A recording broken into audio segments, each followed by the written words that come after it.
Election কবে হবে বলে আপনি মনে করেন? ডিসেম্বরে, ফেব্রুয়ারিতে? কারণ রাজনৈতিক নেতাদের সঙ্গে আমার কথা হচ্ছিল, তারা বলছেন তারা আসলে খুবই এটাকে বলবো যে কনফিডেন্ট যে আসলে এই সরকার ডিসেম্বরে ইলেকশন দিতে চায়।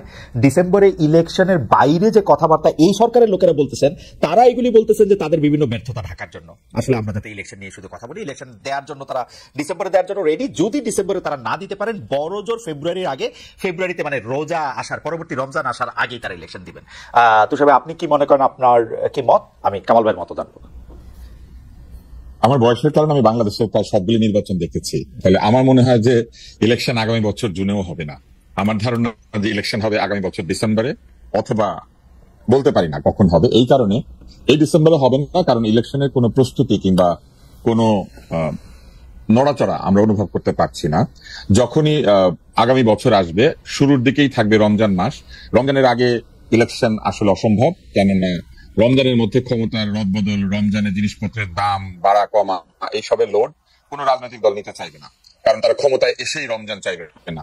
কারণ রমজানের ঈদে মানুষ খুবই সেন্সিটিভ থাকে। তার রমজানের 2 মাস 10 দিন পরেই হচ্ছে কোরবানির ঈদ। কোরবানির ঈদ এবং রমজানের মাঝখানে যদি ইলেকশন দিতে হয়, তাহলে এসএসসি অথবা এইচএসসি যে কোনো একটা পরীক্ষা তার মাঝখানে পড়বে। ফলে সেখানেও যে নির্বাচন দেওয়া সম্ভব হবে আমার মনে হয় না। এবং জুন মাস চলে আসলে আমার ধারণা যে নানান কথাবার্তা বলে এটাকে 2026 ডিসেম্বরে নিয়ে যাওয়ার একটা চেষ্টা করা হবে। এটা হচ্ছে আমার অভিজ্ঞতা থেকে বলা কথা। কিন্তু যদি আমরা প্রধান উপদেষ্টার কথাকে বিশ্বাস করি, তাহলে বলতে হবে যে অবশ্যই আগামী বছর জুনের মধ্যে নির্বাচন হয়ে যাবে। সেই জন্য এখন আমি বিশ্বাস করতে চাই যে আগামী বছর জুনের মধ্যে নির্বাচন হবে, কিন্তু আমার অভিজ্ঞতা বলে যে কোনোভাবে আগামী বছর জুনের মধ্যে তারা নির্বাচন দেবেন না। তুষার ভাইয়ের কথা শুনলাম আমরা একটু কামাল ভাইয়ের কথা শুনি। কামাল ভাই, ইলেকশন কবে হবে বলে আপনার মনে হচ্ছে? কবে হবে এটা বলা কঠিন, এটা বলা অসম্ভব। কারণ এই সরকারের সঙ্গে যারা আছেন তারা এক একজন এক এক কথা বলেন, অথবা সরকারের যারা সুবিধাভোগী আছেন তারা আরো অনেক কিছু বলেন, তারা অনেক ইউটোপিয়া নানা রকম থিওরি দেন। এটা একটা বিষয়। কিন্তু আমি মনে করি নির্বাচন এই বছরের ডিসেম্বরের মধ্যে হওয়া উচিত এবং হওয়া সম্ভব। কিন্তু তারা অনেকে অনেক কিছু বলবেন। একটা জিনিস কি আপনি একটা কথা ভেবে দেখেন, আমার মনে হয় বাংলাদেশের স্বাধীনতার পর এ পর্যন্ত এই যাবৎকাল ডক্টর ইউনূসের সরকার হলো সবচেয়ে ভাগ্যবান সরকার, যে সরকার দেশের মাঠে থাকা সকল রাজনৈতিক দলের নিঃশর্ত সমর্থন পেয়েছেন। এরকম এর আগে কোন সরকার পায় নাই। এমনকি স্বাধীনতার পর বঙ্গবন্ধু সরকারও কিন্তু পায় নাই। উনি সরকার চালানোর কয়েকদিনের মধ্যে জাসদ জোরদণ্ড প্রতাপে কিন্তু ওনার বিরোধিতা করেছে। এরকম একটা সমর্থন পাওয়ার কারণে ওনাদের পক্ষ থেকে, অথবা ওনাদের যারা নাকি সুবিধাভোগী আছে, ওনাদের যারা চামচামি করেন, তারা নানাভাবে নানা ধরনের কাজ করতেছেন এবং সোশ্যাল মিডিয়ার মাধ্যমে এক ধরনের প্রচারণা চালাচ্ছেন। কেউ বলছেন যে 3 বছর, কেউ বলছেন 5 বছর। আবার ওনাদের একজন আপনার দার্শনিক আছেন যিনি বলছেন যে না, একটা জাতীয় সরকার হবে, সেখানে ডক্টর ইউনূস প্রধান উপদেষ্টা হবে এবং উপপ্রধান উপদেষ্টা হবে তারেক রহমান। এই ধরনের নানা ধরনের কিন্তু মানে আপনার কম্বিনেশন এখন আমরা দেখতে পাচ্ছি। বাট আলটিমেটলি জিনিসটা হলো যে এই যে প্রথমে যে কথাটা বললাম, যে সবগুলি পলিটিক্যাল পার্টি এই সরকারকে সাপোর্ট দিচ্ছে।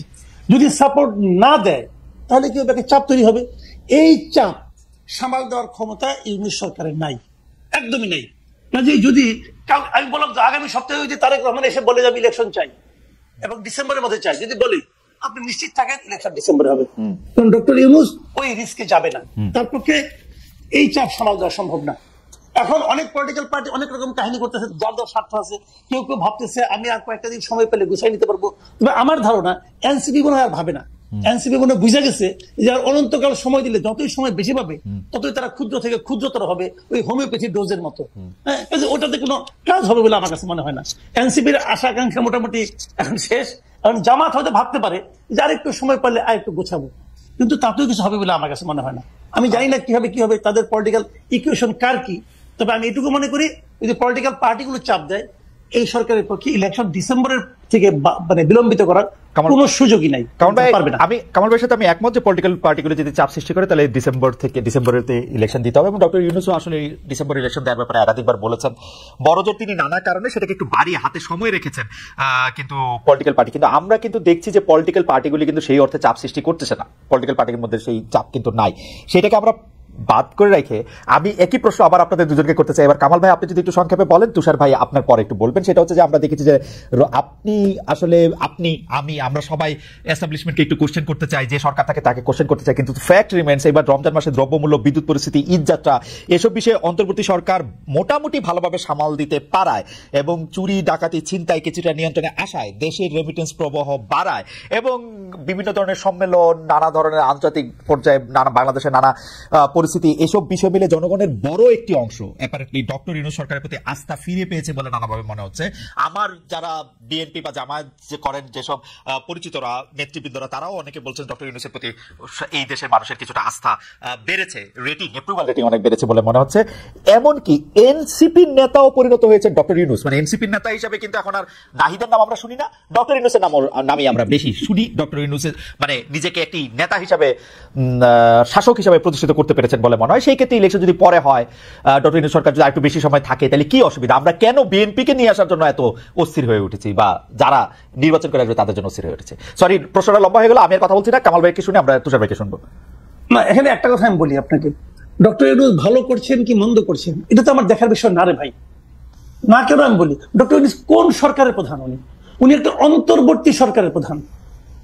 অন্তর্বর্তীকালীন সরকার মানেটা কি?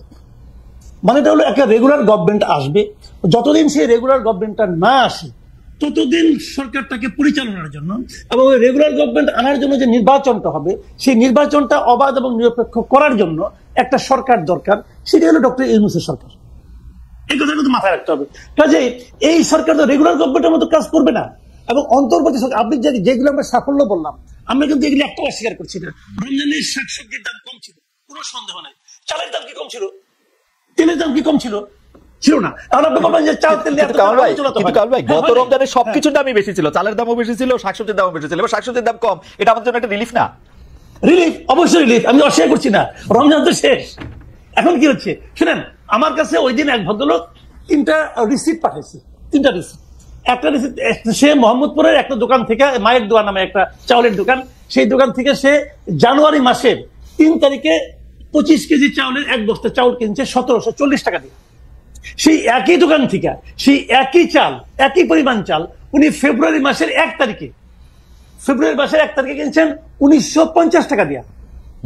সেই একই দোকান থেকে একই পরিমাণ চাল, 25 কেজি চাল, উনি এপ্রিল মাসের 7 তারিখে কিনেছেন 2155 টাকা দিয়া। কথাটা খেয়াল করেন, 4 মাসের ব্যবধানে চাউলের দাম 1700 থেকে 2100 টাকা হয়ে গেছে, কিন্তু একই দোকানে একই জায়গায়। কাজে এটা হলো রিয়েলিটি। আর গতকালকে তো আপনার তেলের দাম বাইরে গেল 1,14 টাকা। তো এখন আপনি যদি বলেন না তেলের দাম কম আছে, চাউলের দাম কম আছে, দাম বেড়েছে কিন্তু আমাদের ক্রয় ক্ষমতা বেড়েছে, বলতে পারেন ভাই। অনেক কথাই আগেও শুনেছি, এখনো শুনতে পারি। সেগুলি এক জিনিস। বিষয়টা কি হয়েছে আমি বলি, ডক্টর ইউনূস হলো একটা অসাধারণ পিআর পার্সন। উনি জানেন যে কিভাবে পিআর এর কাজগুলি করতে হয়। সোশ্যাল মিডিয়ায় এক ধরনের হুজুগ উনি চালাচ্ছেন খুবই প্ল্যান্ড ওয়েতে, খুবই। কিন্তু একটা কথা মাথায় রাখতে হবে ভাই, মাথায় রাখেন, যারা সোশ্যাল মিডিয়ায় এগুলি করে তারা কিন্তু বাজার করে না। বাজার করে বাবা, রান্না করে মা, ছেলে খায় আর খেতে খেতে স্ট্যাটাস দেয়। এটা মাথায় রাখতে হবে ভাই। এটাই বাংলাদেশে এখন হচ্ছে। কি হচ্ছে বাবাকে জিজ্ঞাসা করেন যে বাজার করতে যায় তার কি হয়েছে। আমি কিন্তু বাজার করি, আমি গত পরশুদিন বলি আপনাকে, গত পরশুদিন আমি এমন কোন সবজি পাই নাই যার দাম 80 টাকার কম। আমি পাই নাই ভাই, আমি নিজে কিনেছি। আমি কিন্তু আরেকজনের কাছে শুনে বলতেছি না, কিন্তু একমাত্র টমেটো পেয়েছিলাম 50 টাকা কেজি। কিন্তু টমেটো ছাড়া প্রত্যেকটা জিনিসের দাম 80 টাকা কেজি। কিভাবে কমলো ভাই? কিন্তু কাল ভাই বলেন কিভাবে কমলো? না ঠিক আছে, কিন্তু কাল ভাই আমি আপনি দুজনই, আপনি আমার থেকে অনেকখানি বড়, কিন্তু আমরা আসলে এই সরকারগুলিকে খেয়াল করি। তো এই আওয়ামী লীগ সরকার, তার আগে যখন বিএনপি সরকার ছিল, তাদের যে মানে তৃণমূল পর্যায়ে তাদের যে বাহিনী আছে, সেটা ছাত্রদের হোক, যুবদের হোক, এটা হোক, তাদের একটা বড় চাঁদাবাজি এবং পাওয়ার এক্সারসাইজ করার একটা সিন্ডিকেট আছে।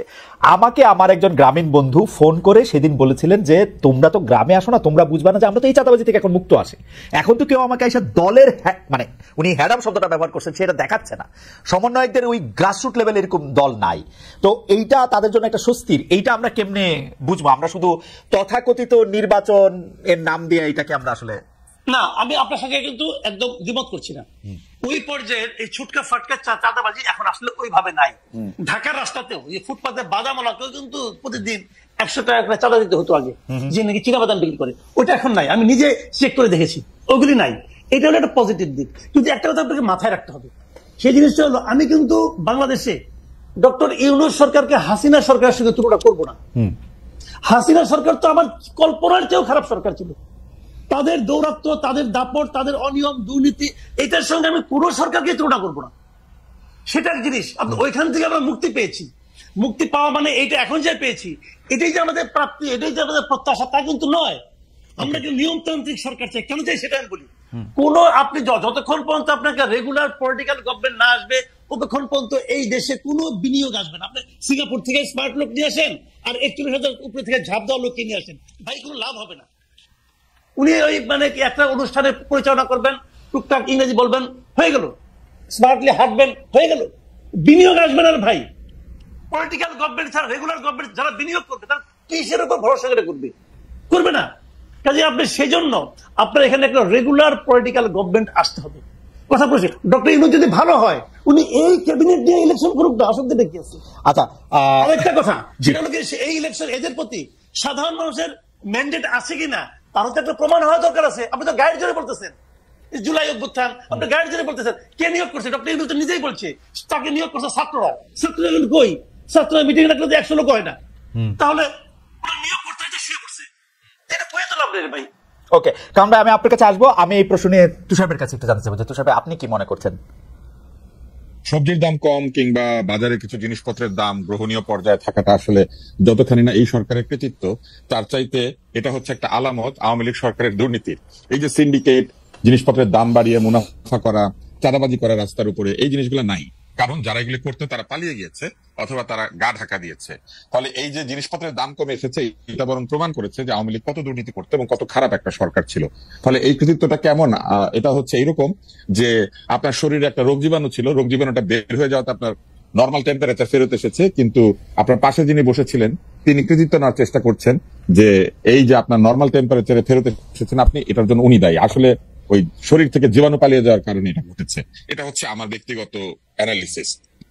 কিন্তু আমি মাসুদ কামাল ভাইয়ের সাথে একমত, চালের দাম কমে নাই। আমি নিজে যেহেতু চাল কিনি, আমি দেখেছি চালের দাম বেড়েছে, তেলের দাম বেড়েছে, আরো নিত্য প্রয়োজনীয় বহু কিছুর দাম বেড়েছে।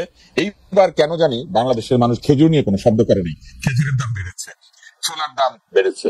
ফলে ইফতারের পণ্য নিয়ে এবার আমি দেখলাম যে খুব একটা মানুষ শব্দ করে নাই। আমি বুঝলাম যে বাংলাদেশের মানুষের সবচেয়ে প্রিয় ইফতার হচ্ছে বেগুনি। বেগুনের দাম কম ছিল। বেগুনের দাম কম থাকায় অন্যান্য ইফতারের পণ্যের যে দাম বেড়েছে সেটা তারা হিসাবে নেয় নাই। ডালের দাম বাড়তি, ভালো ডালের দাম কিন্তু অনেক বেশি। এবার কি খেসারি ডালের পেঁয়াজও খেয়েছে কিনা সবাই আমি জানি না। ফলে আমি বলবো যে সবকিছুর দাম কমেছে ঢালাও ভাবে, কথাটা ঠিক না। তবে শীতের সবজি এবং যে সবজিগুলি সবুজ সবজি, এই সবজির দাম একটা দীর্ঘ সময় কম ছিল, এটা সত্যি কথা। তবে এর কৃতিত্ব হচ্ছে যতখানি এই সরকারের, তার চেয়ে বেশি কৃতিত্ব হচ্ছে পালিয়ে যাওয়া আওয়ামী লীগের চাঁদাবাজদের, সিন্ডিকেট যারা চালাতো তাদের। এইবার অন্য বিষয়টাতে আসি, সেটি হচ্ছে যে আমরা আসলে জুলাই বিপ্লবের যে চেতনার কথাটা শুনি, সেই জুলাই বিপ্লবের চেতনার বৃহত্তর একটি জায়গায় তো ছিল গণতন্ত্র। অগণতান্ত্রিক একটি সমাজ তো কোনোভাবেই বৈষম্যহীনতার দিকে যেতে পারে না। যে সমাজে মানুষ ভোট দেয় না এবং নিজের মানুষকে নির্বাচিত করে তার ভবিষ্যৎ নির্মাণের দায়িত্ব দেয় না, বিশেষ করে দেশের আইন প্রণয়ন যদি করে অনির্বাচিত মানুষেরা, তবে এটা পরিপূর্ণভাবে জুলাই চেতনার বিপরীত। জুলাই চেতনার আরেকটি বড় বিষয় হচ্ছে এক ধরনের বৈষম্যহীন নিয়োগ এবং বৈষম্যহীন ব্যবস্থা কায়েম করা। আমরা দেখেছি ঢালাওভাবে তদবির চলছে। স্বাস্থ্য খাতের কথা আমি বলতে পারি সরাসরি, কারণ এই বিষয়ে আমার কাছে অনেক বেশি ইনফরমেশন আছে।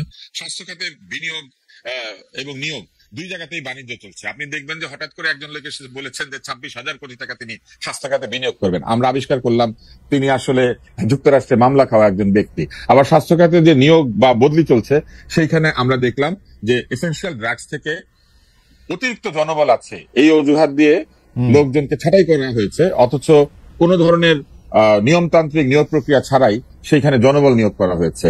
আমরা ওয়াসাতে একই অভিযোগ দেখেছি এবং স্বাস্থ্য খাতে আমরা প্রচুর বদলি বাণিজ্য হতে দেখছি, যেখানে প্রচুর মানুষকে বদলি করা হচ্ছে এবং তার কিছুদিন পরে সেই বদলি ক্যান্সেল করা হচ্ছে। বদলি যদি যৌক্তিক হয়ে থাকে তাহলে কেন কয়েক মাসের মধ্যে সেই বদলি বাতিল করতে হবে? তাহলে এক ধরনের সন্দেহজনক তৎপরতা আমরা প্রশাসনের মধ্যে লক্ষ্য করছি।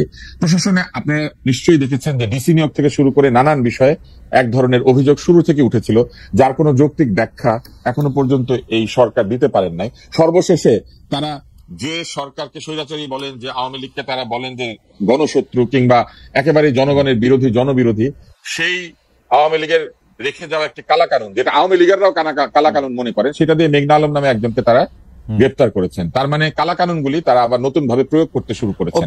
ফলে এই যে এক ধরনের আচরণ আমরা লক্ষ্য করছি, এই আচরণ কিন্তু জুলাই বিপ্লবের যে মূল চেতনা, যে চেতনার কারণে বাংলাদেশের আপামর জনসাধারণ রাস্তায় নেমে এসেছিল, যে কারণে অভিভাবকরা ছাত্রছাত্রীদের পাশে এসে, তাদের সন্তানদের পাশে এসে রাস্তায় নেমে গিয়েছিলেন, যে কারণে রিক্সাওয়ালা মুটে মজুর রাস্তায় চলে এসেছিলেন, সেই কারণটা আসলে কি ছিল? সেই কারণটা কি এই ছিল যে জুলাই বিপ্লবের পরে একটি সরকার আসবেন এবং সেই সরকারের ভেতরের লোকেরা কিছুদিন পর পর বলতে থাকবেন এই সরকার বারবার দরকার, এই সরকার 5 বছর থাকুক। 5 বছর যদি অনির্বাচিত একটি সরকারই থাকবে, তবে সেই সরকার কি করে জুলাই চেতনার বিষয়টিকে আপহোল্ড করে? কারণ জুলাই চেতনার তো একটি বড় বিষয় হচ্ছে স্বৈরাচারী শাসক, অগণতান্ত্রিক শাসক, ভোট কারচুপির শাসককে তাড়িয়ে দেওয়া। ভোট কারচুপির শাসককে, ভোট না হওয়াকে যেখানে আমরা ঘৃণা করেছি, সেইখানে আমরা কি করে বলি যে ভোট ছাড়াই আমরা একটি সরকারকে 5 বছর দেখতে চাই? এবং আপনি আরেকটি বিষয় আমি একটু যুক্ত করে দিই, শুধু এক লাইন, সেটি হচ্ছে যে কেন আমি মনে করি যে ডিসেম্বরের মধ্যে নির্বাচন হবে না। কারণ ডিসেম্বরের মধ্যে নির্বাচন হলে কয়েকবার এডিট করে একটি ফেসবুক সাইটে, যেখানে রেগুলার চিফ অ্যাডভাইজারের বিভিন্ন ঘোষণা এসে থাকে, সেখানে কয়েকবার এডিট করে এটাকে 6 মাস বাড়িয়ে দেওয়ার প্রক্রিয়া করার কোনো প্রয়োজন ছিল না। যদি ডিসেম্বরে নির্বাচন হবে, এটা তারা রেখে দিতেই পারতেন। তারা বিশ্বাস করেন না যে তারা নির্বাচন ডিসেম্বরের মধ্যে দিতে পারবেন, এবং সেই কারণে আমি মনে করি যে এই বছর ডিসেম্বরের মধ্যে কোনোভাবেই নির্বাচন হবে না। তো সবাই আমার কাছে মনে হয় সেই প্রক্রিয়াগত একটি প্রশ্ন তো রয়ে গেছে, কিন্তু আমার কাছে মনে হয় ডক্টর ইউনূস যেহেতু উনি দীর্ঘদিন এনজিও করেছেন, তিনি আসলে লিড টাইমটার বাইরে একটা ছায়া লিড টাইম রাখতে চান। কারণ তিনি মনে করেন যে তার কথা তিনি যদি ডিসেম্বরের পরে এটা না দিতে পারেন, এটা যদি জানুয়ারির প্রথম সপ্তাহে যায়, তাইলেও তিনি কথা না রাখার দায় উনি ডেলিভারেবলসটা এরকমই রাখতে চান, এটা আমার মনে হয়। আরেকটা জিনিস হচ্ছে যে আমি প্রশ্নটা করি, সেই প্রশ্নটা হচ্ছে যে আপনি, আমি, কামাল ভাই যেভাবে গণতন্ত্র বা নির্বাচন যেটা চাচ্ছি, বিদ্যমান যে ইলেকশন সিস্টেম যেইভাবে মধ্যে থেকে আসলে 1991 সালের পর থেকে যেভাবে আসলে নির্বাচনটা যে প্রক্রিয়ায় হয়ে আসতেছে, একটা লেভেল প্লেইং ফিল্ড হয়তো হয়, কিন্তু তুষার ভাই আপনি বা কামাল ভাই তুমুল জনপ্রিয় হওয়া সত্ত্বেও আপনারা আসলে ভোটের জায়গায় গেলে ভোট পাবেন না, কারণ ভোটের ময়দানটা একটু ডিফারেন্ট হয়ে আছে এখন। সেটাতে আপনি ভালো বক্তৃতা দিচ্ছেন কিনা, আপনি ভালো আইন করতে পারবেন কিনা, আপনি বাংলাদেশের জনগণের জন্য কল্যাণ করতে পারবেন কিনা, এটা হচ্ছে বিবেচ্য বেশি হয়। আপনি আসলে কতটা শো অফ করতে পারতেছেন, কতটা মোটরসাইকেল দেখাতে পারতেছেন, কতটা টাকা খরচ করতে পারতেছেন, এবং আপনি কত পেশি বা টাকাওয়ালা, এই সিস্টেমটা বজায় থাকলে আপনার ইলেকশনই কি আর না ইলেকশনই কি, এইটা কি আসলে গণতান্ত্রিক হয় কিনা? তো সবাই আপনার কাছ থেকে শুনে আমি কামাল ভাইকে একটু শুনতে চাই, আপনি যদি 2 লাইন একটু বলেন। ইলেকশনের যে সিস্টেম, আমি বলতেছি যে লেভেল প্লেইং ফিল্ড, এটা সবার জন্যই লেভেল হয়তো, কিন্তু আমার আপনার যেহেতু টাকা বা পেশি নাই, সেহেতু ইচ্ছা করলেও আমরা আসলে সে জায়গায় যেতে পারবো না, এবং আমরা উই আর এট মার্সি যে বড় দলগুলোর প্রধানরা আমাদেরকে নমিনেশন দিবে কি দিবে না। আপনার এই কথায় কিছুটা সত্য আছে, কিন্তু এই কথায় সত্য থাকলেও আমাদেরকে বুঝতে হবে যে আমাদের জনগণ যদি শো অফ পছন্দ করেন, যে কথা এনসিপিও বলেছে, সার্জিস বলেছে যে জনগণ এই ধরনের শো অফ পছন্দ করেন, গাড়ি নিয়ে তাদের শক্তি প্রদর্শন করলে জনগণ মনে করেন যে যিনি ভোট চাইছেন তিনি শক্তিশালী। জনগণ যদি এই বিষয়কে গুরুত্বের সাথে দেখেন, তাহলে ধরে নিতে হবে আমাদের জনগণ এরকম শাসকই চান। জনগণ যেরকম শাসক চাইবে সেই রকম শাসকই তারা পাবেন। আমরা এই জন্য নির্বাচনী ব্যবস্থাকে প্রশ্নবিদ্ধ করতে পারি না যে আমাদের জনগণ ঠিক জায়গাতে ভোট দিতে পারে না। যদি এটাই হয়, আমরা মনে করি যে জনগণ ঠিক মতো ভোট দিতে পারে না, তাহলে তো আগের সরকারের কথাবার্তাও ঠিকই থেকে যায়। তারাও তো বলতেন যে উন্নয়ন বেশি দরকার, জনগণ উন্নয়ন বুঝে না, সেই জন্য উন্নয়নের স্বার্থে ক্ষমতা ধরে রাখতে হবে। তাই একইভাবে আপনি বা আমি যদি বলি যে আমাদেরকে লোকে ভোট দেয় না, সেই জন্য ভোট বন্ধ করে রাখতে হবে, আমরা দেশ চালিয়ে দেবো, তাহলে এটা কিন্তু একটা যৌক্তিক কথা হয় না। সেক্ষেত্রে আমাদের সংবিধান পরিবর্তন করে এমন একটা অবস্থা করতে হবে যে জনগণের ভোট দিয়ে আসলে নির্বাচন হবে না, অন্য কোনো পদ্ধতিতে নির্বাচন হবে। সেই পদ্ধতি কি, সেটা তো পৃথিবীতে কোনো গণতান্ত্রিক ব্যবস্থা এখনো পর্যন্ত আবিষ্কার করতে পারে নাই। ফলে আমেরিকার মতো দেশে, যে দেশে আপনি থাকেন, সেখানে এব্রাহাম লিঙ্কনের মতো লোক নির্বাচিত হয়েছে, আবার ডোনাল্ড ট্রাম্পের মতো লোক নির্বাচিত হয়। জনগণ যদি এই শাসককে বেছে নেয়, তাহলে লিঙ্কনের দেশে ট্রাম্প ক্ষমতা আসতে পারে, ক্লিন্টনের দেশে ট্রাম্প ক্ষমতা আসতে পারে, এবং এসে অদ্ভুত কাজ করতে পারে। গণতন্ত্রের বিরুদ্ধে গিয়ে আমি তো এটা বলতে পারি না যে জনগণ ঠিক মতো ভোট দিতে পারে না। জনগণ যেভাবে ভোট দিতে চায়, যে দেবতা যেই প্রসাদে তুষ্ট হয়, যে ভোগে তুষ্ট হয়, হয়তো সেইভাবেই আমাদের পলিটিশিয়ানরা পলিটিক্স করেন। কিন্তু এইখানে আমার একটা ছোট্ট বলার বিষয় আছে, সেটি হচ্ছে নির্বাচন কমিশন আমাদের এই দেশে সঠিক নির্বাচনের যে রুলস অ্যাপ্লাই করতে বলেছেন, যেখানে হলফনামা দিতে হয়, আয়ের সঠিক উৎস ঘোষণা করতে হয়, অতিরিক্ত খরচ করলে সেই খরচকে প্রশ্ন করে প্রার্থীকে শাস্তি দেওয়া যায়, এই জিনিসটা চালু করলেই কিন্তু লেভেল প্লেয়িং ফিল্ডের সাথে সাথে আমাদের মতো লোকেরাও নির্বাচন করতে পারে। কেননা তখন কিন্তু ওই যে নির্বাচনের যে নির্ধারিত ব্যয়, তার বাইরে কোনো ব্যয় হলেই যিনি ব্যয় করবেন তার প্রার্থিতা পর্যন্ত বাতিল হয়ে যাওয়ার সুযোগ আছে। নির্বাচন কমিশন এবং সরকার লেভেল প্লেয়িং ফিল্ড তৈরি করেন এক অদ্ভুত ভাবে। তারা বড় দলগুলিকে লেভেল প্লেয়িং ফিল্ডে এনে লেভেল খরচ করার একটা সুযোগ তৈরি করে দেয়। রাইট। কিন্তু যদি সত্যি সত্যি এখন যদি কমিশন যে নিয়ম আছে সেই নিয়মের মধ্যে প্রকৃত অর্থেই এই নিয়মকে প্রযুক্ত করে, তাহলে কিন্তু বেশি খরচ করার কোনো সুযোগ নাই। সাদা কালো পোস্টার ছাড়া অন্য কোনো পোস্টার ছাপানোর সুযোগ নাই, গেট বানানোর কোনো সুযোগ নাই, এমনকি মাইক এবং জনসভায় অতিরিক্ত খরচ করারও কোনো সুযোগ নাই। ওকে, আমি একটু কামাল ভাইয়ের কাছে জানতে চাইবো যে কামাল ভাই, আপনি এই প্রসঙ্গে আপনি কি বলবেন? আমাদের ইলেকশনের সিস্টেম যেটা লেভেল প্লেইং ফিল্ডের ক্ষেত্রে তুষার ভাই সঠিক কথাই বলছেন, একই লেভেলে নিয়ে আসে যাতে তারা দুইজন একই রকম টাকা খরচ করার সুযোগ পায়। কিন্তু আমার প্রশ্ন হচ্ছে যে এখন নির্বাচনী ব্যয় যদি একজন সদস্যের ক্ষেত্রে সর্বোচ্চ 25 লাখ টাকা করার কথাও বলা হয়ে থাকে, কিন্তু তারা 25 কোটি টাকা খরচ করলে তারা কিভাবে এটা ধরবে? ভোটারদেরকে নগদ টাকা দিলে বা ভোটারদেরকে নগদ টাকা দিয়ে প্রভাবিত করার মতো অবস্থা সৃষ্টি করলে সেটা কি করা হবে? সেটা নির্বাচন কমিশনের এরকম কোনো মেশিনারি নাই। এবং আমরা যেটা দেখছি যে মামলা করলে, যারা মহিউদ্দিন খান আলমগীরের মামলাটি এখানে স্মরণীয়, তিনি পরবর্তী নির্বাচনের 1 মাস আগে তাকে আসলে ওইটা রায় বেরিয়েছিল, প্রায় 5 বছরের ক্ষেত্রে। কামাল আপনার নিশ্চয়ই মনে থাকবে, আপনি এই নিয়ে আপনার একটু মতামত দিবেন যে এই ইলেকশন সিস্টেমের মধ্যে আসলে আমরা গণতান্ত্রিক উপায় আমরা তাদেরকে চাই বা যেটাকে আমরা গণতন্ত্র বলি সেটার প্র্যাকটিস আমাদের পক্ষে করা সম্ভব হয় কিনা। তবে কারণ আপনার থেকে 1 সেকেন্ড একটু অনুমতি নিচ্ছি, আমরা দর্শকদের কাছে জানতে চেয়েছিলাম যে এবারের শোভাযাত্রা সম্পর্কে। এবারের শোভাযাত্রা রাজনৈতিক নয়, বরং আনন্দ শোভাযাত্রা নিয়ে, বর্ষবরণ আনন্দ শোভাযাত্রা নিয়ে বলেছেন সংস্কৃতি উপদেষ্টা মোস্তফা সরোয়ার ফারুকী।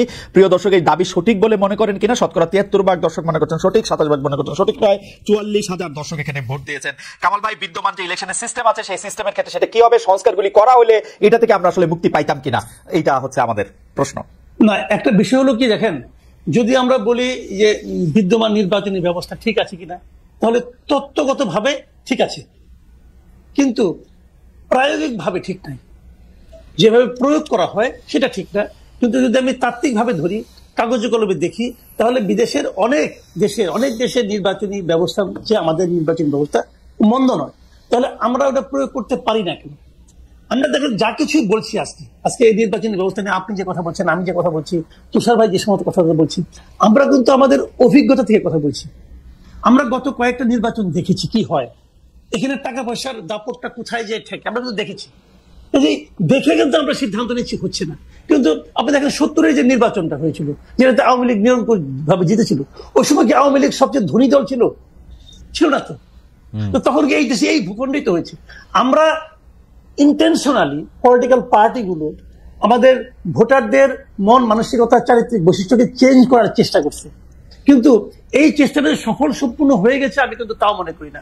আপনি যদি ওই পরিবেশটা আবার দিতে পারেন, আপনি যদি ওরকম একটা মেরুদণ্ড সম্পন্ন নির্বাচন কমিশন নিয়ে আসতে পারেন, এদেশেও এই ভোটারদের নিয়েও আমি মনে করি একটা ভালো নির্বাচন করা সম্ভব, যে নির্বাচনে অর্থ তেমন কোনো প্রভাব বিস্তার করবে না।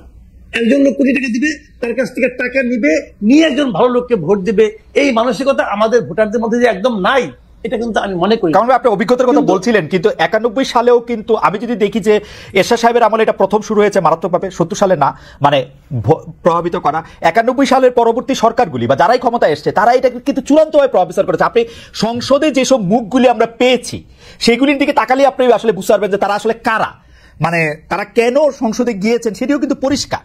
তো সেটি আপনি কেমনে, মানে আমি সেটাই বলি আপনাকে, জানেন একটা জিনিস হলো কি, গণতন্ত্রটা কিভাবে অগ্রসর হয়? গণতন্ত্রটা কিন্তু অগ্রসর হয় trial and error basis. Right. মনে করেন একটা ঘটনা ঘটে, ওই ঘটনার পরিণতি দেখে আরেকজন শিক্ষা নেয়, এইভাবে কিন্তু চলতে এটা কিন্তু একদিনের ব্যাপার না। গণতন্ত্র কিন্তু একদিনে আসে না। এটা তো একটা আপনার নির্বাচন বলেন, গণতন্ত্র বলেন, এর তো একটা প্রাতিষ্ঠানিক রূপ থাকা লাগে, না হলে হুট করে হয়ে যায় না। তো আমাদের এখানে যতবার হতে দিয়েছে ততবার কিন্তু আমরা এটাকে ব্রেক করেছি বিভিন্ন রকম এই সামরিক বাহিনী দিয়ে, মার্শাল ল, যেমন ইন্ডিয়ার আমরা তো একই সঙ্গে 47 আমরা কিন্তু দেশ বিভাগ হয়েছিল, কিন্তু ইন্ডিয়াতে 47 থেকে পর্যন্ত একবারও তো সামরিক শাসন আসে নাই, কিন্তু তারা কিন্তু নির্বাচনের মাধ্যমে অগ্রসর হয়েছে। সেই নির্বাচনগুলির মধ্যে অনেকগুলি ফল্টি নির্বাচন ছিল, অনেক খারাপ নির্বাচনও ছিল, এখনো নির্বাচন নিয়ে প্রশ্ন উঠে। তারপরেও এটা গণতন্ত্র কিন্তু একটা জায়গায় এসে দাঁড়িয়েছে, দাদা এটুককে মানা যায়, কিন্তু পাকিস্তান তো পারে নাই। আমরা কিছুটা মাঝখানে পেরেছিলাম, পাকিস্তান তো তাও পারে নাই। তো এইগুলি কিন্তু আপনার ডিপেন্ড করে আপনি কতদিন সেটাকে কন্টিনিউ করতে পারবেন। পলিটিক্যাল পার্টিগুলোর মধ্যে ধান্দা থাকবেই। 2000 মানে আমরা যেটাকে 111 কথা বলি 2007 পরে, সেই 111 কিন্তু দেখেন যদি 111 সময় না আসতো, ওইটা কিন্তু না আসলে কি হতো, 22 জানুয়ারি যে নির্বাচনটা হওয়ার কথা ছিল 2007-এ, ওইটা কিন্তু 2014-ই একটা কিন্তু রেপ্লিকা ছিল, কিন্তু ওইটার আদলেই কিন্তু 2014-তে হয়েছে। সব আমার থাকবে, আমরা ঠিকঠাক করে নেবো, আমরা প্রধান উপদেষ্টা বানাবো, অমুক তমুক করবো। এটা হলো পলিটিক্যাল পার্টিগুলির মধ্যে সেই চারিত্রিক একটা এক ধরনের বৈশিষ্ট্য তাদের মধ্যে তৈরি হয়েছিল। কিন্তু আমি মনে করি যেটা 24-এর ঘটনায় আমি মনে করি আমাদের চেঞ্জ হওয়া, নতুন কিছু পাওয়ার একটা বাস্তবতা তৈরি হয়েছে। এখন যারাই স্বৈরাচারী হতে চাইবে তাদের মাথার মধ্যে কিন্তু 24-এর যে পরিণতি, এরকম পরিণতি তো এর আগে হয় নাই। 24-এর যে পরিণতি, শাসকের যে নির্মম যে মানে পরাজয় এবং পলায়ন এবং পর্যুদস্ত হওয়ার যে ঘটনা, এরকম ঘটনা কিন্তু অতীতে কখনোই হয় নাই। এরশাদ দেখেন স্বৈরাচারী ছিল, তারও পতন ঘটছিল, কিন্তু উনি কিন্তু ইলেকশন করতে পেরেছেন জেলখানা থেকেও, পেরেছেন তো। কিন্তু এখন কি হচ্ছে, এখন যে বাস্তবতাটা, এরা তো ইলেকশন করতে দিলেও আসতে পারবে না, অবস্থা এমন দাঁড়িয়েছে। মানুষের যে ক্ষোভ, এই ক্ষোভটা দেখে কিন্তু আমি মনে করি আগামীতে শিক্ষা নেওয়ার বিষয় আছে। কিন্তু তার পরিবর্তে আপনি যদি জনগণের হাতে যদি আপনার বেছে নেওয়ার ক্ষমতাটা না দেন, তার যে অধিকার, এটা তো অধিকার হবে আমার। আপনি যারা বলতেছেন যে ইউনূসকে 5 বছর রাখতে হবে, ওনারা ওনাদের ভালোবাসা থেকে বলতেছেন, ওনাদের ভালোবাসাকে আমি অনার করি, কিন্তু পাশাপাশি আমি ওনাদেরকে বলবো যে আপনি কি সবার কাছে জিজ্ঞাসা করছেন না, সবার মতামত দিচ্ছেন না, সবার মতামত যখন নিতে পারবেন সেটাকে আমি ডেমোক্রেসি বলতে। আপনি আজকে ইউনূসকে বলবেন, আমি একটা কথা বলে শেষ করি, আজকে আপনি ইউনূসকে ভালো বলতেছেন, আচ্ছা কালকে যদি ইউনূস মারা যায় তখন আপনি কি করবেন? তখন আপনি আরেকজন ইউনূসকে কোথায় পাবেন? পাবেন তো না। সেক্ষেত্রে আপনাকে কি করতে হবে? আপনাকে সিস্টেম ক্রিয়েট করতে হবে। আপনার সংস্কারের কথা বলেন যে সিস্টেম ক্রিয়েট করবেন, আপনারা নিজেরাই তো সিস্টেম ভাঙার চেষ্টা করতেছেন যে ওনাকে রাখতে হবে। কেন? ওনার যদি জনগণের সমর্থন থাকে তাহলে উনি তো একটা পার্টির সঙ্গে আছেন অথবা পরোক্ষভাবে আছেন, উনি প্রকাশ্যে চলে আসেন, ওই পার্টির নেতৃত্ব দেন, ইলেকশন করেন। যদি জনগণ আপনাকে চায় আপনি নির্বাচিত হবেন। ওনার তো টাকার অভাব নাই, 666 কোটি টাকা তো কয়েকদিন আগে মাফ করে নিচ্ছেন, টাকার তো অভাব নাই রে ভাই, ওই টাকাতে ইলেকশন করেন না, অসুবিধাটা কি? কামাল ভাই, আপনি এই প্রসঙ্গটা নানা সময় তুলেছেন তুষার ভাইও, সেই জন্য এই প্রসঙ্গে আমি কথা বলতে চাই যে 24-এর পরবর্তী, বিশেষ করে এই যে জুলাই আন্দোলনের পরবর্তী সময় আমরা একটা নতুন বন্দোবস্ত চেয়েছিলাম, নতুন সিস্টেম চেয়েছিলাম, আমাদের আশা সাংঘাতিকভাবে ভঙ্গ হয়েছে। কিন্তু আমরা যে 24-এর পরবর্তী বা জুলাই স্পিরিটটার প্রকাশ যে আমরা দেখতে চেয়েছিলাম, সেইটা অনুবাদের দায় বা এক্সিকিউশনের দায় আমরা শুধু এই সরকারকে বা এই যে এখন যে নতুন রাজনৈতিক দলটি তৈরি হয়েছে সেই নতুন রাজনৈতিক দলটির উপরেই দিয়েছি কিনা, মানে আমরা কি পরিবর্তিত হয়েছি? তুষার ভাই থেকে জানতে চাইবো, তারপরে কামাল ভাইয়ের কাছে আসবো। তুষার ভাই, আমরা কি বদলেছি? ধরা যাক এই আন্দোলনটা তো আমাদের সবারই আন্দোলন ছিল, আমরা তো চাই নাই যে এতদিন ধরে একটা অগণতান্ত্রিক সরকার ক্ষমতার মধ্যে থাকুক, নির্বাচনের নামে প্রহসন করে যারা ক্ষমতার মধ্যে থেকে আছে তাদেরকে আমরা তাড়িয়েছি ঠিকই, কিন্তু নতুন রাজনৈতিক বন্দোবস্ত আমরা চেয়েছি কেবলমাত্র সরকারের কাছ থেকে, কেবলমাত্র এই বৈষম্য বিরোধী ছাত্র আন্দোলনের কাছ থেকে। এটা আমাদের ঠিক হয়েছে কিনা, আমরা নিজেরা বদলেছি কিনা তুষার ভাই? কারণ আমি আসলে গণমাধ্যমে কোনো বদল দেখি না, নামগুলির বদল ছাড়া বেশিরভাগ ক্ষেত্রেই। আমি আসলে রাজনৈতিক যে কালচার সেটিতে বদল দেখি না। বলা হয় কোন নেতা সম্পর্কে তার নাম বললে উঁচু করতে হবে, কোন নেতা সম্পর্কে বলা হয় যে তিনি হযরত, মানে একই তো রয়েছে। ইউনূস সাহেবকে পর্যন্ত বলা হয় যে ইউনূস সাহেব এমন ভাবেই দেশ চালাচ্ছে যে আরো 5 বছর 50 বছর ইউনূস সাহেব মারা যাওয়ার আগ পর্যন্ত যাতে বাংলাদেশে আর কোনো নির্বাচনের কথা কল্পনাও না করা হয়। তো এইটা তো আমরাই তো আসলে বদলাই নাই। এইটা নিয়ে আপনাদের দুজনের মন্তব্য একটু আমরা শুনতে চাইবো, যে এটা আমার মতামত যে আমরা বদলেছি কিনা। আমরা বদলেছি কিনা এই প্রশ্নটা আসলে একটু জটিল, কারণ আমরা বলতে আসলে আমরা কাকে বুঝি? এই রাজনৈতিক দল এবং সরকার বাদে বাকিরা না, আরবান এলিট শ্রেণী বদলায় নাই, কিন্তু আমাদের গ্রামের মানুষ কোনোদিন বদলাই নাই। আমাদের গ্রামের মানুষ কিন্তু সবসময় খুবই সাধারণ, তারা খুব বেশি জিনিসপত্র খোঁজে না, এমনকি সরকারে কে আছে কে নাই এটা নিয়েও তারা খুব একটা মাথা ঘামায় না। তারা দেখতে চায় সরকার তাদের জীবন মানের উন্নয়নের জন্য কি করছেন, তারা জানতে চায় তারা বিচার সালিশ এইসব জায়গাতে তারা বিচার পাচ্ছেন কিনা, সালিশ পাচ্ছেন কিনা, তারা দেখতে চায় তাদের মধ্যে যারা দরিদ্র তারা ঋণ পাচ্ছেন কিনা, তাদের মধ্যে যারা দরিদ্র তাদের পাশে এসে সরকার বিভিন্ন সময় দাঁড়াচ্ছেন কিনা, এই ব্যাপারগুলি গ্রামের মানুষ জানতে চায়। গ্রামের মানুষের কাছে টাবিখা, গ্রামের মানুষের কাছে দরিদ্র ভাতা, বৃদ্ধ ভাতা কিংবা বিধবা ভাতার যে কর্মসূচি, এগুলোর যত গুরুত্ব রয়েছে আসলে সরকারে কি আছে এবং নাই এগুলা নিয়ে তাদের কিন্তু অত মাথা ব্যথা নাই। তারা জানতে চায় যে সেচের জন্য যে বিদ্যুৎ, সেই বিদ্যুতের দাম তাদের গ্রহণযোগ্য মাত্রায় আছে কিনা, তারা সার বীজ কীটনাশক সময় মতো পাচ্ছে কিনা, তাদের বাড়ির যে বড় ছেলে কিংবা মেজ ছেলে সে এইখানে চাকরি না পেয়ে বিদেশে গিয়ে বাংলাদেশে যে কাজ সে করতে চায় না এমন কাজ করে হলেও বাংলাদেশে কিছু রেমিটেন্স বা জীবনের জন্য প্রয়োজনীয় কিছু অর্থ পাঠাতে পারছে কিনা। বলে আমাদের সাধারণ মানুষ কিন্তু আসলে জীবনও কখনো বদলায় নাই, তাদের নতুন করে বদলানোর কিছু নাই, তারা ওই সিম্পল লিভিং এর মধ্যে আছেন। দরিদ্র মানুষ তারা তাদের জীবন মানের উন্নয়নের জন্য প্রতিদিন পরিশ্রম করে চলেছে। কিন্তু বদলায় নাই যারা, তারা হচ্ছেন আরবান এলিট। তারা গত 20, 25, 30 বছরে এক ধরনের স্বৈর শাসন অথবা সিউডো গণতান্ত্রিক সমাজে বসবাস করার কারণে তাদের যে চারিত্রিক অধঃপতন হয়েছে, সেই অধঃপতন থেকে তারা বদলান নাই। এবং আমাদের আশা এইখানেই ছিল যে নতুন রাজনৈতিক বন্দোবস্তর প্রথম যে বিষয়টি সেটি হবে সংস্কার, এবং সেই সংস্কারের মধ্যে দিয়ে আমরা প্রশাসনকে, বিচার ব্যবস্থাকে, পুলিশকে, সরকারের যে প্রতিষ্ঠানগুলি আছে সেই প্রতিষ্ঠানগুলিকে নিরপেক্ষ, বৈষম্যহীন আচরণ করতে দেখব। আমাদের কোথায় আশাভঙ্গ হয়েছে আমরা দেখেছি যে এই প্রতিষ্ঠানগুলি সেই আগের মতোই আচরণ করছে বহু জায়গাতেই। এবং কেন আমরা সরকারকে এবং এনসিপি কে আমরা এই দায়িত্বটা বেশি করে দিতে চাইছি, কারণ তারা একদল হচ্ছে নিয়োগকারী, যেটি মাসুদ কামাল বলেছেন, আরেক দল হচ্ছেন নিয়োগকৃত। ছাত্ররা এবং এনসিপি বলেছে আমরাই তো এই সরকারকে এনেছি, কারণ আমরাই আন্দোলন করেছি। তার মানে নতুন বন্দোবস্তের যে প্রতিশ্রুতি এবং নতুন বন্দোবস্তের যে আকাঙ্ক্ষা, তারাই সেটি মানুষের মধ্যে তৈরি করেছেন। এটা তাদের দাবি, আমি ধরে নিলাম তারা এককভাবে এই দাবিটা করতে পারেন, কারণ তারা সকল রাজনৈতিক দলকে আক্রমণ করেছেন। নানান ভাষায় তাদেরকে আমি দেখেছি যে সোশ্যাল মিডিয়াতে আক্রমণ করা হয়। অনেক কথা আমি বুঝিও না, যেমন কিছু কিছু শব্দ ব্যবহার করা হয় যে শব্দের অর্থ আমি ভালো মতো বুঝি না, এটা হয়তো এখনকার নতুন আরবান ডিকশনারিতে আছে, কিন্তু তারা সেগুলি ব্যবহার করেন। এবং পাশাপাশি যে সরকার কাজ করছেন তারা বলেছেন তারা নতুন রাজনৈতিক বন্দোবস্ত তৈরি করতে চান, যে রাজনৈতিক বন্দোবস্ত আগের সরকারগুলির মতো জনগণের স্বার্থ বিরোধী নয়। যদি সেটাই হয় তাহলে আগের মতোই কেন দলীয় বিচার বিবেচনায় নিয়োগ হবে বা বদলি হবে কিংবা পদায়ন হবে? সেটা তো হওয়ার কথা না, যোগ্যতার ভিত্তিতে হওয়ার কথা ছিল। কেননা এই আন্দোলনের প্রাথমিক স্লোগান তো এটাই ছিল, কোটা না মেধা, মেধা মেধা। তাহলে মেধার ভিত্তিতে সব জায়গাতে পদায়ন না হয়ে কেন এই বিবেচনায় আসা হবে যে কে কার পক্ষে ছিল, কে কার সঙ্গে কি কাজ করেছে? সরাসরি অপরাধের সঙ্গে যুক্ত না থাকলে একজন মানুষ নানান কারণে স্বৈর শাসনের প্রতি এক ধরনের সিউডো আনুগত্য দেখাতে পারে। আমি একজনের নাম শুধু বলি, তার নাম হচ্ছেন প্রফেসর দীন মোহাম্মদ। প্রফেসর দীন মোহাম্মদ যে বাংলাদেশের একজন সেরা নিউরোলজিস্ট এবং বাংলাদেশের নিউরোসায়েন্স ইনস্টিটিউট স্থাপন করা থেকে শুরু করে এর যে অসাধারণ মান অর্জন করা, এই কৃতিত্ব কিন্তু তিনি নিতে পারেন। তাহলে কি কারণে তাকে অপসারণ করে দেওয়া হলো? করা হলো কি কারণে জানেন? সরকার জোরপূর্বক কিছু চিকিৎসককে নিয়ে শহীদ মিনারের সামনে দাঁড় করিয়ে দিয়েছিলেন। ওই সমাবেশে উপস্থিত না থাকলে তাদের চাকরি সেই দিনই চলে যেত, আর ওইখানে উপস্থিত থাকার কারণে তাদের চাকরি বাকরি বা তাদের পদ তারা হারিয়েছেন 1 মাস 2 মাসের মধ্যে। তাহলে ঘটনাটা কি হলো? আগে সরকার জোর করে ভয় দেখিয়ে তাদেরকে নিয়ে গিয়েছিল যে আমার পক্ষে কথা বলতে হবে, না বললে চাকরি নাই।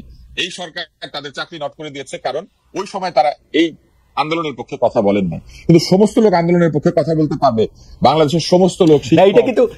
এইটা কিন্তু খুবই ইন্টারেস্টিং তুষার ভাই। আমি এই প্রসঙ্গটা একটু তুলতে চাই আপনাকে একটু এটা করে, যে আপনি খেয়াল করেছেন যে বর্তমান যে সেনাপ্রধান ছিলেন তিনি তো 5 আগস্টের আগ পর্যন্ত উনি লয়াল ছিলেন to Sheikh Hasina like anything. উনি ভিতরে ভিতরে কি করছেন না করছেন তা তো আমরা কেউ জানি না। বাংলাদেশের এরকম অনেক সচিব থাকতে পারেন। আপনি ডাক্তার দীন মোহাম্মদের কথা বললেন, আমি আমার ভাই টাবলু ভাই ডাক্তার আজিজের কথা বলতেছিলেন যে তাকে এমপি বানানো হয়েছে। তারা ভিতরে ভিতরে কি করছে, তারা ভিতরে ভিতরে কি করছে আমরা তো জানি না। আজিজ ভাই ঘটনাটা বলতে পারি।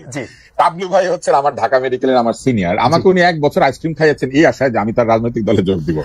এতই উনি একজন, উনি খুবই একজন মানে সজ্জন মানুষ। ওনার ভেসপার পেছনে চড়ে আমি ঘুরেছি। জীবনে কোনোদিন উনি কোন রুষ্টতা কিংবা রাগ আমার প্রতি পোষণ করেন নাই। উল্টো তিনি একটা ছোট্ট একটা ভুল করেছিলেন, একটা সেই সময় আমাকে একটা পুরস্কার দেন নাই। উনি এটার জন্য আমাকে অন্তত 10-12 বার সরি বলেছেন যে ওই সময় আসলে বয়স কম ছিল তো স্যার, এই জন্য আমি তোমাকে এটা দিতে পারি না। এবং সেই কারণে আমার ধারণা যে এখনো উনি আমার খোঁজ খবর নেন রেগুলার। এখন টাবলু ভাই কি করেছেন? টাবলু ভাই আজিজ ভাইয়ের জন্য একটু তদবির করেছেন। কার কাছে করেছেন? একজন যে দাবি করে যে সে হচ্ছে সমন্বয়ক। এখন সেই ছেলেটি কি করেছে? তাকে রেকর্ড করেছে এবং সেটি ছেড়ে দিয়েছে। এখন আমি আজিজ ভাই সম্পর্কে বলি। আজিজ ভাই কিন্তু বাংলাদেশের একজন নাম করা পেডিয়াট্রিক সার্জন এবং তিনি অসংখ্য ডাক্তারদেরকে পড়িয়েছেন। এবং তিনি যেখানে তিনি আটক হয়েছেন যে মামলাটি, সেটি কতখানি সঠিক এটা নিয়ে প্রশ্ন আছে। হাইকোর্ট যেখানে আজিজ ভাইকে জামিন দিয়েছে সেখানে জেল গেটে তাকে ধরে নিয়ে আবার তাকে বন্দী করতে বাধ্য করাটা কিন্তু আমি মনে করি যে হাইকোর্টের জামিনের প্রতি এক ধরনের অবমাননা দেখানো। হাইকোর্ট যাকে মনে করেছে যে তাকে মুক্ত করা যেতে পারে জামিনে মুক্ত হওয়া মানে কিন্তু দোষমুক্ত হওয়া না, তাকে জামিনে শুধু ছেড়ে দেওয়া হয়েছে। মনে করা হয়েছে যে তিনি বের হলে পরে তিনি বহু শিশুর অপারেশন করতে পারবেন, বহু রোগীর চিকিৎসা দিতে পারবেন, এবং তিনি কিন্তু অসৎ উপায় থেকে অর্জন করা টাকা পয়সা দিয়ে রাজনীতি করেন নাই, এই গ্যারান্টি আমি দিতে পারি। সব লোক তো আর খারাপ ছিল না, বহু লোক এমপি হতে চায়, বহু লোকের জীবনে স্বপ্ন থাকে, রাজনীতি করেছে, রাজনীতির একটা জায়গাতে গিয়ে পৌঁছতে চায়। যেমন আমাদের মান্নান সাহেব যিনি পরিকল্পনা মন্ত্রী ছিলেন, কিংবা সাবের হোসেন চৌধুরী, কই তারা তো জামিনে মুক্ত হয়ে বাইরে আছেন। কেন আছেন? কারণ এরকম বহু লোক তারা রাজনৈতিক কারণে তারা মানুষের ভালো করার জন্য রাজনীতি করে। এখন আজিজ ভাইকে যেভাবে ধরে নিয়ে আবার ঢুকিয়ে দেওয়া হলো, এটা তো সেই স্বৈরাচারী কায়দা। এটা তো সে একই রকম স্বৈরাচারী কায়দা এবং একই রকম অত্যাচার, যে অত্যাচারের বিপরীতে এই সরকার কাজ করবে বলে আমার মনে করেছে। আমার মনে তুষার ভাই, আপনার বক্তব্য ক্লিয়ার। আমরা পরবর্তী প্রসঙ্গে যাবো, আপনি কি শেষ করবেন তাহলে? আমরা একটু হ্যাঁ, আমি এখানেই শেষ করি। ফলে কি ঘটেছে জানেন, আমাদের আশাহত হওয়ার জায়গা এইটাই। আমরা তো এনসিপির কাছ থেকে এইটাই আশা করেছিলাম যে তারা এই সব ক্ষেত্রে বলবেন যে তারা এই ধরনের কাজের বিরুদ্ধে, তারা বলবেন তারা যে নয়া রাজনৈতিক বন্দোবস্ত চাচ্ছেন সেই বন্দোবস্তের বিপরীতে যেই কাজ করুক, যদি ইউনূস সাহেব করেন, সেটা যদি তার প্রেস সচিব কোনো কথা বলেন উল্টাপাল্টা, যে কোনো উপদেষ্টা যদি বলেন, অথবা সরকারের কোনো একটি প্রতিষ্ঠান বা অঙ্গ যদি নতুন রাজনৈতিক বন্দোবস্তের বিপরীতে তাদের আচরণ দেখায়, তাহলে সেই সমালোচনা করাই তো নতুন রাজনৈতিক বন্দোবস্ত। আমরা মন খুলে সমালোচনা করতে পারি নাই, অনেকেই, আমি করেছি কিন্তু অনেকেই করে নাই। কেন? আয়নাঘরের ভয়ে। এই সরকার তো আয়নাঘর নাই, তাহলে মানুষ কেন নির্ভয়ে সমালোচনা করতে পারবে না? সমালোচনা করলেই কেন বলা হবে যে তারা আগের সরকারের পক্ষে, তারা দোষর? কিন্তু তুষার ভাই, এটা তো নতুন রাজনৈতিক বন্দোবস্ত ভাই। এই সরকারের সময় তো শুধু এটা বলা হইতেছে, আপনারা তো দুজন বাংলাদেশী আছেন, আপনাদের আসলে আয়নাঘরের ভয় বা অন্য কোনো ভয় ভীতির সম্মুখীন হইতেছে না। কামাল ভাইকে ওই কথা অনেকে বলতেছেন আমাদের দর্শকদের মধ্যে, যে কামাল ভাইকে তো আসলে মানে এই কথা বলার জন্য এবং সাংঘাতিক বিরুদ্ধাচরণ করার জন্য আসলে কোনো ধরনের হুমকি ধাপকি এর মধ্যে দিয়ে যেতে হচ্ছে না। কিন্তু কামাল ভাই, আমরা একটু আপনার কাছ থেকে এটিও জানতে চাইবো, আপনি যে প্রসঙ্গে আমরা কথা বলছিলাম, শুধু আমরা একটা অ্যাড করি যে আমাদের কাছে কিন্তু মনে হচ্ছে যে সব দিক থেকেই বিএনপি, যেহেতু যদি এখন নির্বাচন হয়, ধারণা করে না হয় যে বিএনপি ক্ষমতায় আসবে, সব দিক থেকে বিএনপির প্রতি কিন্তু একটা আক্রমণের চেষ্টা আছে, এবং বিএনপিও সেই চেষ্টাটা মানে সেই গোবর গু গায়ে মেখে আরো গোবর গু উৎপাদন করার ব্যাপারে তারা নিজেরাও বেশ সচেষ্ট আছে। আপনি যদি বিএনপির প্রসঙ্গটা একটু বলেন। বিএনপি রাজনীতিটা না আমি ঠিক বুঝি না। এটা হলো, আমি আগে যেমন ধরেন আপনার আওয়ামী লীগের আমলে তারা যে রাজনীতিটা করতেন সেটাও অতটা বুঝতাম না, এখন তারা যে রাজনীতিটা করছেন এটাও আমি বুঝি না। একটা রাজনৈতিক দলের মূল কাজটা কি? একটা রাজনৈতিক দলের মূল কাজ হলো দেশের সংখ্যাগরিষ্ঠ জনগণের যে চিন্তা, সেই চিন্তাটাকে ধারণ করা এবং সেই অনুযায়ী কাজ করা। এটা হলো একটা রাজনৈতিক দলের মূল কাজ। এখন বিএনপি কি চান? বিএনপি, আমি একটা খুব একটা ছোট্ট একটা এক্সাম্পল দিয়ে বলি। বিএনপি বলছে যে নির্বাচন দেন, এটা তো বলছে তারা নানা ভাবে বলছে, কখনো সরাসরি বলছে, কখনো আরে ঠারে বলছে তো। এবং সরকার তাদের এই চাওয়ার জন্য একটুও তার সিদ্ধান্ত থেকে সরে আসে নাই। সিদ্ধান্তটা কি সরকার নেবে যে কবে নির্বাচন হবে কি না হবে? না, সরকারকে সেই ম্যান্ডেট দেওয়া হয় নাই। সিদ্ধান্ত নেওয়ার দায়িত্ব সরকারের না, একক দায়িত্ব সরকারের না, সিদ্ধান্ত নেবে জনগণ। এখন জনগণ কি চায়, বিএনপি কি সেই চাওয়াটাকে ধারণ করতে পারে? আমার কাছে মনে হয় না। বিএনপির এক এক নেতা এক এক সময় এক এক কথা বলে, কখনো বলে যে এই সরকারকে আমরা শেষ পর্যন্ত সমর্থন দিব, আবার সরকারের সঙ্গে তার নির্বাচন বলে যে না, নির্বাচনের ব্যাপারে আমি একমত না। আবার আরেক নেতা দেখলাম বলে যে আমরা প্রতিদিন বলবো আপনারা অনির্বাচিত, ম্যান্ডেট প্রাপ্ত না, এগুলি বলে। মানে এই সমস্ত কথার মানে নানা রকম কথামালা দেখি আমরা। বাট আমি আপনাকে সিম্পল বলি, এই দেশের মানুষ বিএনপি কি না চায় আমি জানি না, আমার জানার দরকার নাই। কে নির্বাচন হলে বিএনপি আসবে না, আওয়ামী লীগ আসবে না, জামাত আসবে না, ছাত্ররা আসবে না, ডক্টর ইউনূস আসবে, এটা নিয়ে আমার কোনো মাথা ব্যথা নাই। আমার কথাটা হলো, আমি আমার ভোটটা দিতে চাই। 30 বছর হয়ে গেছে ভাই, 35 বছর হয়ে গেছে একটা মানুষের, সে জানে না ভোট কিভাবে দিতে হয়, জাতীয় নির্বাচনে কিভাবে ভোটটা দিতে হয় সে এটা জানে না। সেই লোকের কাছে কিন্তু তারেক রহমানের কোনো ফ্যাক্টর না, তার কাছে ইউনূসের কোনো ফ্যাক্টর না, তার কাছে ওই ডাক্তার শফিকুল ইসলামের কোনো ফ্যাক্টর না। তার কাছে ফ্যাক্টর হলো যে আমি আমার ভোটটা দেব, তারপর সম্পূর্ণ জনগণ যেটা চাইবে সেটাই হবে, ম্যাক্সিমাম মানুষ যেটা চাইবে সেটাই হবে। আমি যদি একটু তর্কের জন্য একটু বলি, এই জনগণ যেটা চায় এটা আপনি কেমনে জানেন? এটা আমি তো জনগণ, আমি যেটা চাই। কিন্তু এরকম জনগণ তো অনেকে আছে যারা যারা যারা না, এরকম জনগণ তো নিশ্চয়ই আপনি দেখছেন যারা চায় যে ডক্টর ইউনূস থাকুক। এরকম জনগণ তো আপনি দেখছেন খালি ডক্টর তারেক মানে জনাব তারেক রহমান আইসা পয়সা পড়ুক এটা চায়, কোন ধরনের পরীক্ষার মধ্যে চায় না। বলি তারেক রহমান কি ভোট ছাড়া এসে বসে পড়তে চায়? না, তারেক রহমান চায় না, কিন্তু জনগণ তারেক রহমানরে চায়, চাইতে পারে, এটা তার ব্যাপার। এবং জনগণ শেখ হাসিনারও, অনেক জনগণ শেখ হাসিনারও চাইতো। আমি বলি চাইতো। জনগণ কি ভোট চাই কিনা সেটা বলেন। আপনি দেশের একজন লোককে নিয়ে আসেন না যে বলে ভোট চাই না, আনেন না আপনার ভাই। এত সব মানুষ ভোটটা চায় যে আমি ভোট দেব। ভাই আমি তো টেলিভিশনে দেখলাম অনেক লোক কইতেছে যে ইউনূস চাই, ইউনূস চাই, ইউনূস চাই। আমি টেলিভিশনে দেখলাম একটা ক্লিনিক চূড়ান্ত মানে উত্তেজনার মধ্যে বলতেছে যে ইউনূস সাহেব ভোটের মাধ্যমে আসুক না, আমার তো না নাই, না ভোটের মাধ্যমে আসতে পারবে না। আপনি আমাকে বলেন ভোট ছাড়া গণতন্ত্র হয় এটা পৃথিবীর কোথায় আছে রে? আমার স্যার তো বললেন যে ভোট গণতন্ত্র, আমার স্যার তো বলছেন যে ভোটই গণতন্ত্রের একমাত্র উপায়, এটা ভাবলে তুমি ভুল করবা খালেদ। আচ্ছা, এটা একমাত্র উপায় না, দুই মাত্র উপায়টা কি আছে বলুক না আমাকে। দুই মাত্র উপায়, গণঅভ্যুত্থান একটা ম্যান্ডেট। দ্বিতীয় উপায়টা কি? গণঅভ্যুত্থান। ভোট ছাড়া গণতন্ত্রের দ্বিতীয় উপায়টা কি? কারণ ভাই গণঅভ্যুত্থান গণ অভ্যুত্থান আরেকটা গণ অভ্যুত্থান তো গণতন্ত্র না। গণ অভ্যুত্থান দিয়ে আমরা তাদেরকে বসাইছি, তারা ক্ষমতায় থাকুক, এটা আমাদের চাওয়া, এটাই গণতন্ত্র। শুনেন, গণ অভ্যুত্থানটা হলো একটা শক্তি প্রদর্শনের খেলা। জি, আমি শক্তি দিয়ে, আমার সঙ্গে অনেক লোক আছে, অনেক লোকের শক্তি একত্রিত হয়ে তোমাকে প্রেসার দিয়ে তোমাকে আমি নামাই দিছি, এটা হলো গণ অভ্যুত্থান। আর গণতন্ত্র হলো সবচেয়ে যার শক্তি কম, যে নিরীহ মানুষটা, সেও সঙ্গোপনে যে নিজের মতটা প্রকাশ করতে চায়, সেটা হলো গণতন্ত্র, সেটা হলো ভোট। আমি তো ভোটটা চাই, যে সবচেয়ে যে লোকটা কখনোই রাস্তায় নামবে না, কিন্তু সে ভোটের দিন যে শান্তি মতো যে সে তার মতামতটা প্রকাশ করে দিয়ে আসবে, তার মতামতটাকে আপনি ইগনোর করবেন কোন বিবেচনায়? কামাল ভাই, পৃথিবীর কে করে, কোথায় করে? কামাল ভাই, আপনি আমাদের সঙ্গেই থাকবেন। তুষার ভাই বোধহয় একটা কথা বলতে চাইছেন, একটা কথা একটু যদি বলেন তুষার ভাই। আপনার স্যার যে আপনাকে বলেছেন খালিদ, যে সব গণতন্ত্রে ভোট দরকার হয় না, একটা বিষয় কিন্তু মনে রাখতে হবে যে গণ অভ্যুত্থান কখনোই গণ ম্যান্ডেট না। কেন না? কারণ গণ অভ্যুত্থান একটা ভয়াবহ স্বৈর শাসকের বিরুদ্ধে হয়, কিংবা এমন একটা শাসনের বিরুদ্ধে হয় যে শাসন জনগণ পছন্দ করছে না। কিন্তু এককভাবে চিন্তা করলে কিন্তু সেই স্বৈর শাসক ওই দেশের সবচেয়ে শক্তিশালী দলটা তৈরি করতে পেরেছে, এবং সেই কারণে এত বছর ধরে সে ক্ষমতায় আছে। সকলে মিলে ঐক্যবদ্ধ হয়েছে একটা পয়েন্টে, যে এই স্বৈর শাসককে সরিয়ে দিয়ে দেশে এমন একটা ব্যবস্থা তৈরি করতে হবে যেখানে জনগণ তার মতামত দিতে পারে। এখন যে মুহূর্তে গণ অভ্যুত্থান সফল হয়েছে, তখন সেই অভ্যুত্থানে কি অন্যরা অংশ নেয় নাই? জামাত ইসলাম অংশ নিয়েছে, বিএনপি অংশ নিয়েছে, বিভিন্ন ছোট ছোট রাজনৈতিক দল অংশ নিয়েছে, এবং তরুণরা অংশ নিয়েছে। অভ্যুত্থান শেষেই কিন্তু যারাই আন্দোলনে অংশ নিয়েছিল, তারা কিন্তু আন্দোলনে এই জন্য অংশ নেয় নাই যে গণ অভ্যুত্থান পরবর্তী সরকার এখানে অনির্দিষ্টকাল শাসন করবে।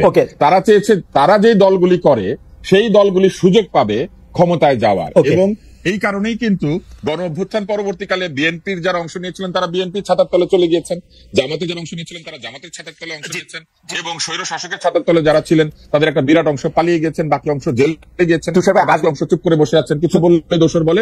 আপনার স্যার অত্যন্ত ভুল কথা বলেছেন। আমার স্যার না, আমি প্রতিবাদ করলাম। আমার স্যারের প্রতিবাদ আমিও করতে পারি, কিন্তু কামাল ভাই, আমরা তুষার ভাইয়ের কথা থেকে টেনে নিয়ে বলি, জনগণ তার মতামত দেওয়ার অবস্থা এসছে কিনা, নাকি ওই সংস্কারগুলি না হলে জনগণ মতামত দিতে পারবে না, আবারও একটা ফ্যাসিস্ট কাঠামোর মধ্যে দিয়ে আমাদের যেতে হবে। আমি অবশ্য ফ্যাসিস্ট নন ফ্যাসিস্ট, আমি আমার অবস্থাটা বলি, আমি সবসময় গণতন্ত্রের পক্ষে, আমি সবসময় নির্বাচনের পক্ষে, যে যা আসবে সে নির্বাচন দিয়ে আসুক। কিন্তু আমার প্রশ্নটা, আমি আপনাকে একটা কথা বলি, যে সংস্কারটা তারা করতে চাচ্ছে, এটা নিয়ে কয়েকটা প্রশ্ন। একটা প্রশ্ন হলো, যে তারা সংস্কার করতে যাচ্ছে, সংস্কারটা যারা করছেন তারা কি এই সংস্কার করার জন্য যোগ্যতম ব্যক্তি কিনা, একটা প্রশ্ন আছে। যে সংস্কারের রিপোর্টগুলি হয়েছে, এই রিপোর্টটা কি একটা অসাধারণ রিপোর্ট এক একটা হয়েছে কিনা, এটা নিয়েও আমার সন্দেহ আছে। তারপরেও আমি হাইপোথেটিক্যালি, তর্কের খাতিরে, যেহেতু আমাদের স্যার আছেন, আপনার স্যার তো আমারও স্যার, যেহেতু আমাদের স্যার আছেন, আমি ধরে নিলাম উনি জার্নালিজমের টিচার হওয়া সত্ত্বেও একটা অসাধারণ সংবিধান প্রণয়নের জন্য সুপারিশ করেছেন। আমি এটাও ধরে নিলাম স্যারের প্রতি ছাত্রের এক ধরনের ইয়ের কারণে, পক্ষপাতিত্বের কারণে ধরে নিলাম। তাতেই কি, সেটাই কি আপনার রক্ষা কবচ হয়ে গেল স্বৈরাচার না আসার? আপনাকে আমাকে সিম্পল একটা এক্সাম্পল দিয়ে বলি, পৃথিবীতে যত মুসলমান আছে তাদের জন্য একদম অলঙ্ঘনীয় গ্রন্থ কোনটা? সংবিধান কোনটা? কোরআন শরীফ। যে কোরআন শরীফের একটা অক্ষর পর্যন্ত এদিক সেদিক করা যাবে না। আপনি মুসলমান, আমিও মুসলমান, অন্য দেয়ালা বাদ দেন। আপনি যেভাবে কোরআনকে ফলো করেন, আমি কি সেভাবে কোরআনকে ফলো করি? প্রত্যেকটা মুসলমানকে, ফিলিস্তিনের গাজায় যারা আছেন তারা যেভাবে কোরআনকে ফলো করেন, সৌদি আরবের মুসলমানরা কি সেভাবে কোরআনকে ফলো করেন? বই চারটা, আল্লাহর বই একটাই তো ভাই। কাজেই বইয়ের মধ্যে কি লেখা আছে, ওই মহাগ্রন্থে কি লেখা আছে, সেটা ইম্পর্টেন্ট না। ইম্পর্টেন্ট হলো সেই বইটা কারা ফলো করতেছে, সেটা ইম্পর্টেন্ট। আপনি কি সংস্কার করলেন সেটা ইম্পর্টেন্ট না, সেই সংস্কারটা কারা পালন করছে, কারা করছে না, সেটা ইম্পর্টেন্ট। আমরা ওই আগে হাসিনা সরকারের সংবিধানকে আমরা অনেক সমালোচনা করি তো, আচ্ছা বলেন, এই যে এত সমালোচনা করি, তারপরেও কি সেখানে লেখা আছে যে প্রাইম মিনিস্টার যেখানে যাবেন তার বোন সেখানে একই ধরনের প্রটোকল পাবেন? লেখা আছে? নাই তো। শেখ হাসিনা তো এখানে শ্যাডো প্রাইম মিনিস্টার ছিল, এই দেশে ছিল নাকি? ছিল তো। উনি কি সংবিধান মেনেছিলেন? না। আপনি শেষ করেন, বলি। আমি বলি আপনাকে, কোশ্চেনটা হলো কি, আপনি যদি ক্ষমতাবান না হন, যেমন 72-এর সংবিধান তুলনামূলক ভাবে আমরা অনেকে ভালো বলি, সেই সংবিধান কি শেখ মুজিবুর মুখের উপর কেউ কোনো কথা বলতে পারতো? জিয়া রহমানের আমলে ওর উপর কেউ কোনো কথা বলতে পারতো? এইটা হলো ডিপেন্ড করে। আবার শাহাবুদ্দিন আহমেদ, উনি তাকে তত্ত্বাবধায়ক সরকার প্রধান ছিলেন, ওই সময় কোনো ওরকম কোনো ক্ষমতাও ছিল, তাও তো অনেক কিছু করছে। বিষয়টা হলো ব্যক্তি, বিষয়টা হলো মানসিকতা, এবং ব্যক্তি কখন সঠিক কাজটা করে, যখন তার মধ্যে একদিকে থাকে ভালো মানসিক, আরেকদিকে থাকে ভয়। ভয়টাও থাকতে হয়। কিন্তু আমি মনে করি 24-এর যে গণ অভ্যুত্থান, এটার মাধ্যমে শাসক শ্রেণীর মধ্যে একটা ভয় ঢুকে গেছে যে এই কাজ আমার আর করা উচিত হবে না, করলে আমি ধরা খাইতে পারি, এইভাবে আমাকে অবাপতন হতে পারে। এই ভয়টাকে থাকতে থাকতে আমাদের উচিত ছিল একটা নির্বাচন করা। আমরা ইন্টেনশনালি সেই ভয়টাকে ভেঙে দিচ্ছি। আমার এটা হচ্ছে গণতন্ত্রের জন্য সবচেয়ে বড় ভয়ঙ্কর অবস্থা। আপনি যেটা বলতেছেন আমার মনে হয় কামাল ভাই আমিও সেই জায়গায় আছি, কিন্তু আমার কাছে মনে হয় যে ভয়টা শাসক শ্রেণী পাইছে যে আমি যতভাবেই আমার ক্ষমতা সিমেন্টেড করি কিনা, একদিন সকালবেলা আমি নিজেকে দেখতে পাবো হচ্ছে ভারতের কোনো এক বেসমেন্টে। এই যে একটা ভয়, এই ভয়টা আরেকটু সংহত করার জন্যই কি আমাদের সংবিধানে কিছু মানে কিছু সংস্কার এই মুহূর্তে করা যায় কিনা, যেটা আসলে ফেসিস্ট হইতে একজনের বাধা দিবে? যোগ্যতার বিচার আমি করতে চাই না। বাংলাদেশে কে যোগ্য কে অযোগ্য, বড় বড় যোগ্য লোকেরাই 85টা করে বই লেখছে শেখ হাসিনারে নিয়ে, বড় বড় যোগ্য লোকরাই তেল দিতে দিতে ফ্লোর পিছলা করে ফেলছে। আমরা আমাদের বড় বড় উপাচার্যদের দেখছি হত্যা দিয়া পায়ের কাছে পড়ে থাকতে, সাংবাদিকদের দেখছি কি করতে। তো যোগ্যতার বিচার আর কামাল ভাই করে আমরা কি করব? আমি তুষার ভাই একটু জানতে চাইবো যে এটি আমার শেষ প্রশ্ন, কামাল ভাই জবাব দেবেন, আমাদের কোনো একটা সংস্কার এরকম আছে কিনা যেটা করলে, সংবিধানে করলে বা আমরা এটার ঘোষণা দিলে, যেটা একটা ঘোষণাপত্র দিলে আরেকটা রাজনৈতিক দলের আরেকটা সরকারের ফেসিস্ট হয়ে ওঠার পথে অন্ততপক্ষে পথে একটু কাটা বিছানো হয়, পারবো না আটকাইতে, কিন্তু একটু এরকম কিছু কি আসে কিনা? ফ্লোর ক্রসিং এর যে আইনটা আছে এটা সংবিধান থেকে তুলে দিতে হবে, এটা হচ্ছে প্রথম বিষয়। আর নির্বাচন কমিশনকে এমন ভাবে ক্ষমতাশালী করতে হবে যাতে করে নির্বাচন কমিশন যে কোনো সময় অপরাধ প্রমাণিত হলে সংসদ সদস্য সহ নির্বাচিত যে কোনো ব্যক্তিকে, নির্বাচন কমিশনের অধীনে যে নির্বাচনগুলি হয় সেই নির্বাচিত যে কোনো ব্যক্তিকে পদ থেকে অপসারণ করতে পারবে যদি নির্বাচনে তিনি অসৎ উপায় অবলম্বন করেছেন অথবা অসৎ প্রভাব বিস্তার করেছেন। এটা হয়। এই দুটি করার জন্য সংবিধান আসলে খুব যে বিরাট সংশোধন করতে হয় ব্যাপারটা তাও না। এই দুটি করলে আমার ধারণা যে ফ্যাসিস্ট হয়ে উঠাকে অনেকখানি বন্ধ করে। আপনি নিশ্চয়ই খেয়াল করেছেন যে 70 অনুচ্ছেদ অর্থাৎ ফ্লোর ক্রসিং এর এটা উঠানো না উঠানোর ব্যাপারে বিএনপি এনসিপি এই প্রথম কোনো কিছুতে একমত। বিএনপি এনসিপি জামাত ইসলামী সবাই একমত যে আমরা 70 উঠুক এটা চাই না। আমার সাথে আবার কথা বলার সময় তারা বলে কি যে না অর্থবিলের ক্ষেত্রে শুধু আমরা বলছি। আমি বলি আরে ভাই সরকারি দলের সব বিলই তো অর্থবিল। এইটা আবার আমাকে বুঝাইতে আসে যে সরকারি বিলের সর্বোচ্চ হলো অর্থবিল, কই যে যাবো? ওরা অর্থ বলতে টাকা বুঝেছে। ট্রেজারি বিল মানে যে ট্রেজারি বেঞ্চ, সরকারি দলকে যে ট্রেজারি বেঞ্চ বলে। আমি সোজা গোদা বাংলায় বুঝায় বললাম যেটার সাথে টাকা পয়সা জড়িত, এইটা ছাপাই তো টাকা লাগে, সুতরাং এটা অর্থবিল। তাও ব্যাপারটা তো তা না। এবং যে তাহলে বুঝতেই পারছেন সংবিধান যারা বদলাতে চায়, ছুড়ে ফেলে দিতে চায়, তারা এরকম ছোট ছোট জিনিস নিয়ে আসলে সম্যক। এবং 70 ব্যাপারে তারা সবাই একমত যে 70 থাকবে, 70 রাখতে হবে না। 70 আসলে রাখা একেবারে ঠিক না। এই সংবিধানের সবচেয়ে অগণতান্ত্রিক বিধান হচ্ছে 70 অনুচ্ছেদ। আমি আমার নেতা যদি পাগল হয়ে যায় আমি তার বিরুদ্ধে ভোট দিতে পারবো না, কারণ আমার দল মনে করেছে তিনি হযরত। তো এইটা হলে তো বিরাট সমস্যা। এইটা যদি থাকে যে কোনো কেউ স্বৈরাচারী হয়ে উঠতে পারে, এক। আর দুই হচ্ছে যেটি আমি বলেছি যে নির্বাচন কমিশনকে এমন ভাবে শক্তিশালী করতে হবে। এখন কিন্তু নির্বাচন কমিশন কোনো রায় দিতে পারে না, রায় দিতে আদালতের কাছে যেতে হয়। নির্বাচন কমিশন প্রার্থিতা বাতিল করতে পারে না, আদালতে গিয়ে লোকজন বসে থাকে। এটা কেন হবে? নির্বাচন সংক্রান্ত সকল কিছু নির্বাচন কমিশন সরাসরি করতে পারবে, এটা করা উচিত। আর নির্বাচনে অর্থ খরচ করলেই প্রার্থিতা স্থগিত হয়ে যাবে, বাতিল হয়ে যাবে, বন্ধ হয়ে যাবে। এটা করার জন্য কিন্তু এখন কোনো কিছু লাগে না ভাই। স্টারলিংক আনতে পারছেন, এখন জিপিএস স্যাটেলাইট দিয়ে শুধু যে ভূমি দেখে তা না, উপর থেকে ছবি তোলা যায়, কে কয়টা পোস্টার ছাপিয়ে ঝুলিয়েছে এটা আকাশ থেকে গোনা যায়। ড্রোন দিয়ে খালি ছবি না দেখিয়ে ড্রোন দিয়ে যে কোনো এলাকাতে গুনে ফেলা যায় যে আসলে কয়টা পোস্টার ছাপিয়েছে। কিন্তু এগুলো যদি বলে, এগুলা বললে আসলে অদ্ভুত। আমার মনে হয় সংস্কার বলে দিতে পারি। আমার মনে হয় সংস্কারের প্রসঙ্গটা একটু কামাল ভাইয়ের কাছে একটু জানতে চাইবো যে তার আগে কামাল ভাই ইন্টারেস্টিং, আমি একটু কমেন্ট বক্সের মধ্যে থেকে সাইমুম ইমতিয়াজ উনি বলছেন, খালেদ ভাই কমেন্ট বক্স পড়ছেন বোধহয়, দেশের মানুষ মনে প্রাণে ভীষণভাবে প্রফেসর ইউনূসকে চাচ্ছে, এক্ষেত্রে গণভোট করে তাকে ক্ষমতা রাখা যায় কিনা অতীতে জিজ্ঞেস করে দেখেন, জনগণের চাওয়াটা এমনই। আরেকজন অনেকবার লিখেছেন খালেদ সাহেব কমেন্ট বক্স পড়েন, সাহস থাকলে। পড়লাম, সাহস আছে কিনা জানি না। কামাল ভাই অনেকে ইউনূসকে চাচ্ছে, কিন্তু আমরা জানতে চাচ্ছিলাম যে কোন সংস্কার করাটা এই মুহূর্তে সম্ভব, উচিত এবং বাঞ্ছনীয় আসলে যদি আমরা একজন ফেসিজম বা ফেসিস্ট নেতাকে ঠেকাতে চাই, কিছুটা কাটাতে যেতে চাই। কোনো ম্যাজিক সংস্কার নাই। আপনি এমন কোন সংস্কারই করতে পারবেন না যা দিয়ে ম্যাজিক তৈরি হবে। আপনি বলেন এই যে সংস্কারের দাবিগুলো কারা করেছিল, যে স্টুডেন্টরা করেছিল, তারাই কি কোনো ম্যাজিক দেখাতে পেরেছে? তাদের নিজেদের জীবনযাপন কি সংস্কার আনতে পেরেছে? সেটা তো আমরা দেখছি, প্রতিনিয়ত শুনছি, কি পাচ্ছি আমরা? কিছুই পাচ্ছি না। কাজে এই ঘটনাগুলি হলো জানেন এক ধরনের হাইপ তৈরি করা হয়েছে সোশ্যাল মিডিয়ায় যে ডক্টর ইউনূসকে 5 বছর চাই। কেন চাই, কিভাবে চাই, কি কারণে চাই কেউ বলতে পারে না। কিন্তু ডক্টর ইউনূস কি, আমরা যে আন্দোলনের কথা বলি সেই আন্দোলনের চেতনাকে ধারণ করে? আমি তো মনে করি করে না।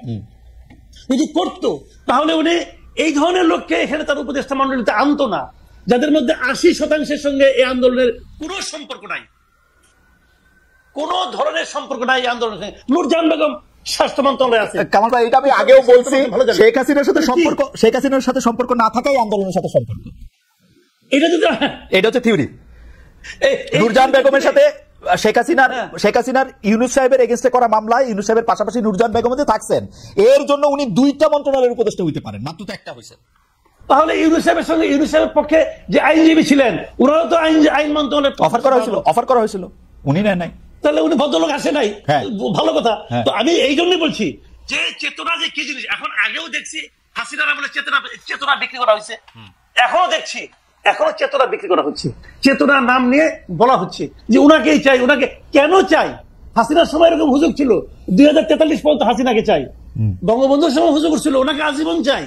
এই সমস্ত হুজুগ অর্থহীন হুজুগ। আমি মনে করি এই হুজুগগুলো এখন ইন্টেনশনালি তোলানো হচ্ছে। এবং ওই যে আমি বলি না যে আমাদের বিদেশে একজন ব্রাহ্মণ পীর আছেন, ওনার কিছু মুরিদ আছে এই দেশে, তারা এখানে মিলায়। কামাল ভাই, আপনিও তো ইউনূস সাহেব আসার 1-2 সপ্তাহের মধ্যেই বলতে শুরু করছেন নির্বাচন চাই, উনাদের এই ভুল ধরতে শুরু করছেন। বলবো তো, আমি কেন বলবো? আপনিও তো মনে করি ইউনূস সাহেব যত তাড়াতাড়ি নির্বাচন দিবেন উনি তত কম বিতর্কিত হবেন। আমি একটা কথা বলে শেষ করি, শুনেন। হাসিনা গভর্নমেন্ট ক্ষমতায় আসার পর থেকে প্রায় পারলে প্রথম দিন থেকে ইউনূস সাহেবকে বিতর্কিত করার চেষ্টা করছেন, ইউনূস সাহেবকে বেইজ্জতি করার চেষ্টা করছেন। 15 বছর প্রচেষ্টার পর উনি ইউনূস সাহেবকে যতটুকু বেইজ্জতি করতে পেরেছেন, আমি আপনাকে গ্যারান্টি দিয়ে বলছি এই দেশের মানুষের কাছে ইউনূস সাহেব তার এই যদি সে 15 মাস ক্ষমতা থাকতে পারে, 15 মাসে তার 2 গুণ না 3 গুণ বেইজ্জতি নিজেই নিজেকে করে তারপর উনি যাবেন। আপনাকে ধন্যবাদ কামাল ভাই। তুষার, আপনি কি একটা লাইন বলবেন? আমাদের 30 সেকেন্ড সময় আছে। আমার খুবই সাধারণ কথা হচ্ছে যে আপনি যেটা বলেছেন যে আওয়ামী লীগের সঙ্গে সম্পর্ক সরাসরি না থাকাটাই যেন একটা যোগ্যতা, কিন্তু এই কথা কিন্তু সত্য যে যারা বিভিন্ন জায়গাতে নিয়োগপ্রাপ্ত হয়েছেন তারা সকলে যে উপযুক্ত এই নিয়ে মানুষের মনে সন্দেহ আছে। আর জুলাই বিপ্লবের চেতনার যে প্রধানতম বিষয়টি গণতন্ত্র, বৈষম্যহীনতা, মেধা এবং যোগ্যতার ভ্যালু, এই জিনিসগুলি যদি আমরা সমাজে দেখতে না পাই এই মুহূর্তে যারা শাসন করছেন তাদের মধ্যে, তাহলে আমরা কিন্তু নতুন বন্দোবস্তের প্রতি এক ধরনের আস্থাহীনতায় ভুগতে শুরু করি। তাই আমি এনসিপিকে একটা পরামর্শ দিব যে জুলাই বিপ্লবের চেতনা কি, এটার জন্য জুলাই ডিক্লারেশনের কোনো প্রয়োজন নেই। তাদের দলের যে ঘোষণাপত্র, দলের ঘোষণাপত্রের মধ্যে এটা বললেই হয় আমরাই হচ্ছে জুলাই চেতনা ধারণ করি, এটাই হচ্ছে জুলাই চেতনা। আর ডক্টর ইউনূসের সরকারকে আমার সাধারণ পরামর্শ হচ্ছে যত দ্রুত নির্বাচন পারেন দিয়ে দেন। নির্বাচন দিয়ে দিলে ইতিহাসে একটি জাতিকে গণতান্ত্রিক পথে ফেরত আনার জন্য ডক্টর ইউনূস স্মরণীয় হবেন। কিন্তু দীর্ঘদিন তিনি এখানে বসে থাকলে তাকে সকলে শেখ হাসিনার সঙ্গে তুলনা করতে শুরু করবেন, কেননা অগণতান্ত্রিক ভাবে ক্ষমতায় থাকা মানেই হচ্ছে স্বৈরাচারের পথে প্রথম পদক্ষেপ।